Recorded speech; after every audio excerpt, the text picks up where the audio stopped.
Laughter and melodies filled the air, creating a picture-perfect scene for what was meant to be the happiest day of my life. My name is Juniper, and as I stood there in my stunning white gown, I felt like a queen, as if I were living in a dream.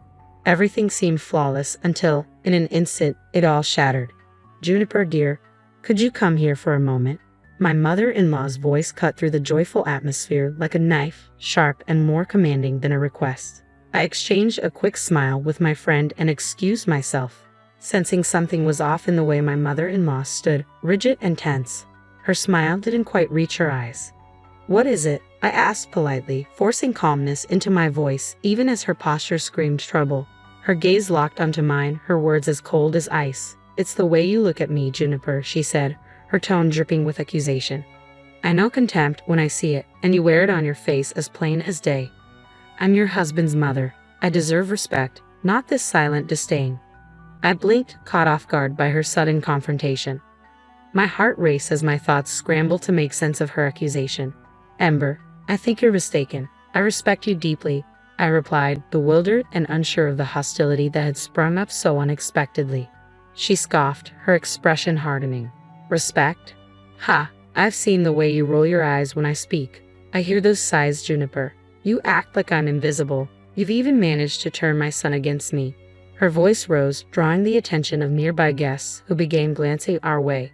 The weight of their stares was impossible to ignore. I struggled to maintain my composure, my nerves fraying. Just as I opened my mouth to respond, Silas, my new husband, appeared beside us, concern etched on his face. "Mom, what's going on?" he asked, looking from me to his mother, confusion clouding his expression. Ember didn't miss a beat, clutching Silas's arm dramatically. "Your wife, Silas. She's been treating me with nothing but disrespect, and today of all days, she's been the worst." Her voice cracked with emotion, tears welling in her eyes. Silas turned to me, disbelief flickering across his face. "Juniper, is this true?" His voice was cautious, as if he couldn't fully grasp what was unfolding. "No, it's not true," I said firmly, striving to keep my tone steady despite the whirlwind inside me. "I've done nothing to disrespect her. She's making this up." Ember tightened her grip on Silas's arm, her tears now flowing freely. "I'm your mother, Silas. Do you think I would lie to you?" she cried, her voice trembling with a mix of anger and heartbreak. Silas's expression shifted, concern morphing into something darker, something I had never seen before. In a swift, shocking movement, he reached down, removed his shoe, and struck me on the head with it. The sound echoed through the stunned silence of the room, freezing me in place.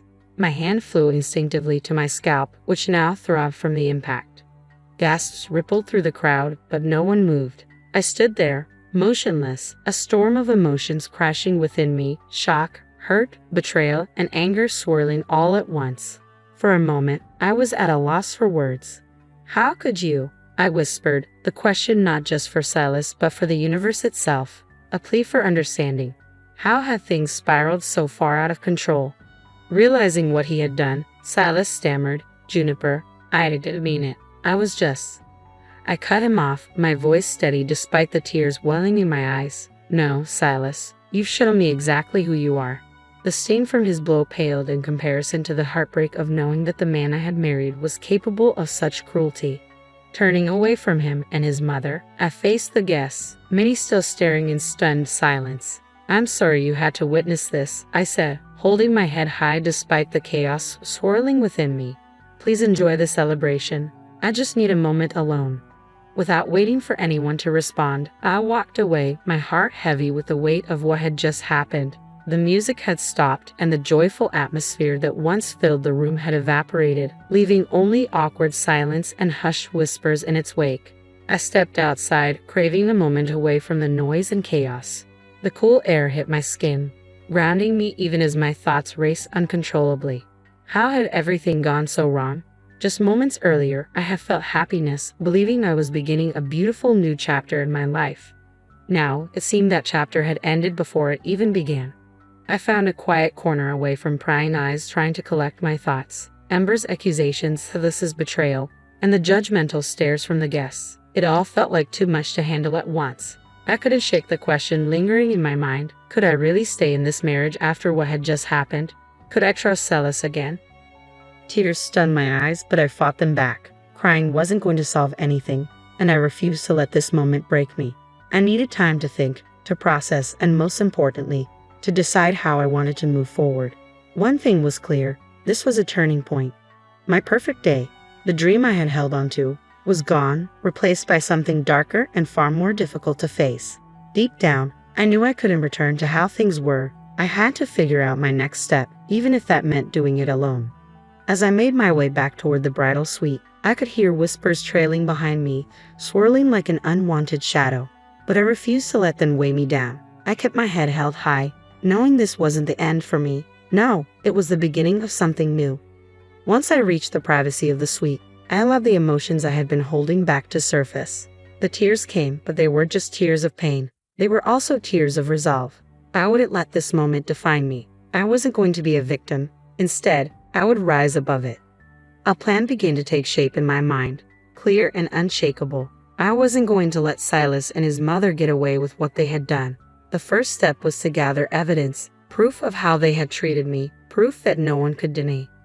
I knew exactly who to call: Roman, a private investigator with a reputation for being both discreet and relentless. He was just the person I needed. With him on my side, I would uncover the truth, no matter how deeply it was buried. I reached out to Roman without hesitation, confident he was the only one capable of helping me with such a delicate situation. His reputation for thoroughness made him the perfect choice. "Roman, I need your help," I told him, trying to keep my voice steady. "My husband, Silas, and his mother haven't exactly been kind to me, and I need proof of their behavior." He listened carefully, his voice calm and professional as always. "What kind of evidence are we looking for?" he asked, showing no hint of surprise. "Anything that shows a pattern," I replied, feeling a surge of determination. I explained that the abuse could take many forms: emotional, financial, or even legal. Anything that could help prove what they had been doing. "Understood," he replied without hesitation. "I'll start with surveillance and a background check. I'll dig into their history, their finances, everything. You'll get the evidence you need." With Roman on my side, I felt a spark of control ignite within me. For the first time in days, I had a plan. From that moment on, I began documenting every interaction I had with Silas and his mother, every conversation, every phone call. I needed to gather all the evidence I could. I wasn't leaving anything to chance. In the midst of the storm, my best friend Lilia became my lifeline. She had been there for me through thick and thin, her unwavering support giving me the strength to keep going. "Lilia, I don't know how I'd get through this without you," I admitted one day, feeling overwhelmed by the weight of it all. She placed a reassuring hand on my shoulder. "You're not alone, Juniper. I'm here no matter what, so tell me your plans." I explained everything to her, from gathering evidence with Roman to my desire to expose Silas and his mother for who they truly were. Lilia's expression darkened with concern. "Juniper, be careful," she warned. "They're not going to see this coming, and when they do, they'll be furious." "I know," I said with a determined nod, "but I can't let them get away with this." Over the next few weeks, the pieces of the puzzle started to fall into place. The phone recordings revealed how Silas's tone often shifted from cold to demeaning, his words dripping with subtle threats. Meanwhile, Roman uncovered alarming financial documents that showed just how much control Ember had over Silas's assets. Some transactions seemed shady, hinting at possible fraud lurking between the lines. One evening, Lilia and I sat together, combing through the growing pile of evidence. As we flipped through bank statements and emails, something jumped out at me. "Lilia, look at this," I whispered, pointing to a series of suspicious transfers. "They're moving large sums of money. Where is it all going?" Lilia leaned closer, scanning the emails. "It sounds like they're planning something, but we don't know what yet. We need to connect the dots." I muttered to myself, feeling the weight of everything slowly closing in. This wasn't just about emotional abuse anymore. There was a much larger scheme unfolding beneath the surface. Lilia's eyes widened. "Juniper, this is bigger than we thought," she whispered, her voice laced with both excitement and fear. The more I uncovered, the clearer it became that Silas and his mother were hiding something serious, something illegal. They weren't just toxic, they were entangled in a web of lies and manipulation that surpassed anything I had imagined. With each passing day, my determination grew stronger. I wasn't merely gathering evidence for myself. I was exposing a story of betrayal, deceit, and crime. Silas and his mother had spent years weaving this elaborate web, but now I had the power to unravel it. One day, as I reviewed the documents again, the truth struck me like a bolt of lightning. "Lilia, I think they're embezzling funds from Silas's company," I whispered, my heart racing. "These documents are incriminating." Lilia's expression turned serious. "Juniper, this is dangerous," she cautioned quietly. "You need to be careful. They're not going to take kindly to being exposed." "I know," I replied, feeling a mix of fear and determination, "but I can't back down now. There's too much at stake. This wasn't just about their cruel behavior toward me. It was about something far more serious. I had everything I needed to make a move, and it was time to act. The moment had come to take control of my life and ensure they faced the consequences of their actions." "Lilia," I said, my voice steady despite the storm brewing inside me. "I'm going to expose them publicly," I declared. Lilia hesitated, fully aware of the risks involved. "Juniper, that's risky. You're playing with fire." But she added, "If anyone can do this, it's you." With Lilia's support and the evidence securely in my hands, I felt stronger than ever. I wasn't just fighting for my own justice. I was ensuring that Silas and his mother would be held accountable for everything they had done. It was time to bring the truth into the light. I decided to organize a grand event, disguising it as a significant announcement. Friends, family, and a few media contacts were invited. I needed people who would spread the story far and wide. Once the truth came out, there would be no turning back. The venue was lavish, buzzing with excitement and curiosity, everyone eager to hear the big news. As I stood at the front of the room, I took a deep breath, steadying my nerves.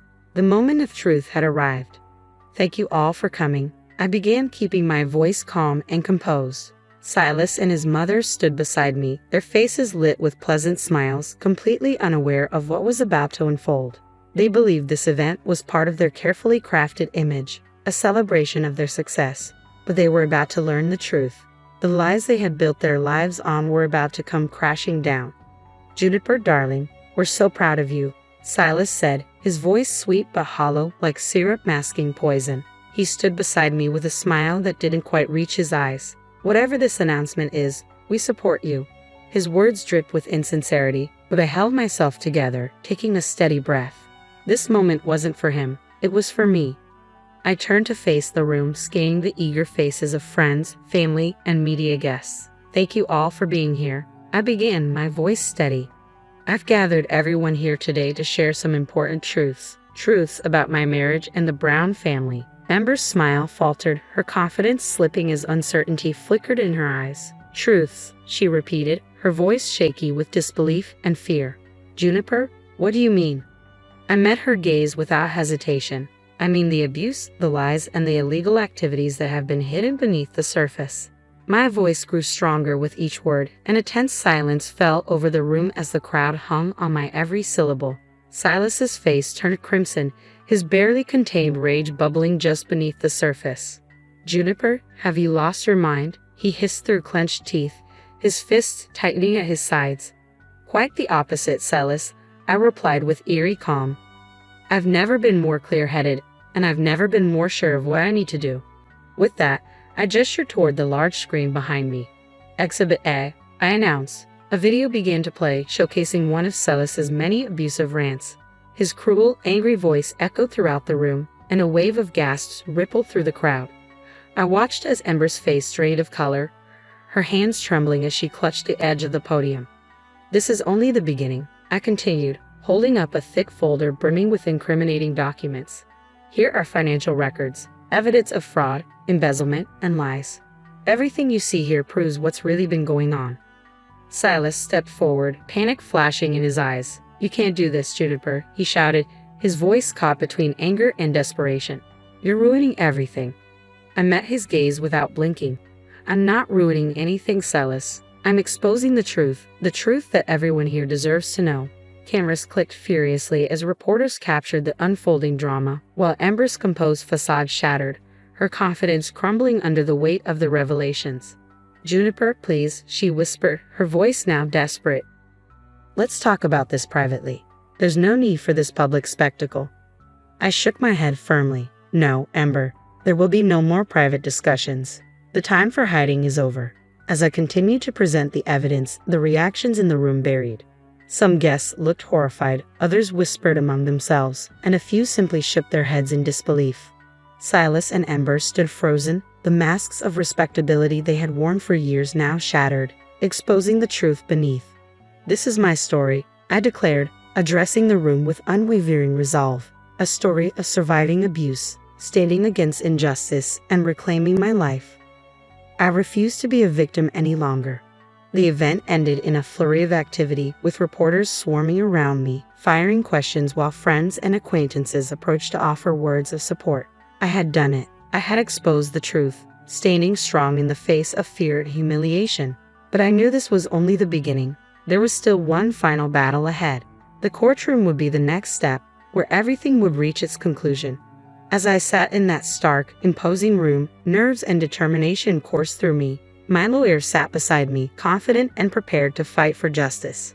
Across the courtroom, Silas and Ember appeared uneasy, their once confident expressions replaced by visible anxiety. The trial began, and my lawyer wasted no time. "Your Honor," he began, his voice steady and authoritative, "we are here today not only to seek a divorce but to bring to light years of emotional and financial abuse that my client, Juniper, has endured." From across the room, Silas leaned toward me, his eyes sharp and desperate. "Juniper, you can't win this," he whispered, his voice low and venomous. "You're taking things too far." I met his gaze with a calm but firm expression. "This isn't about winning, Silas. It's about justice. It's about showing everyone who you really are."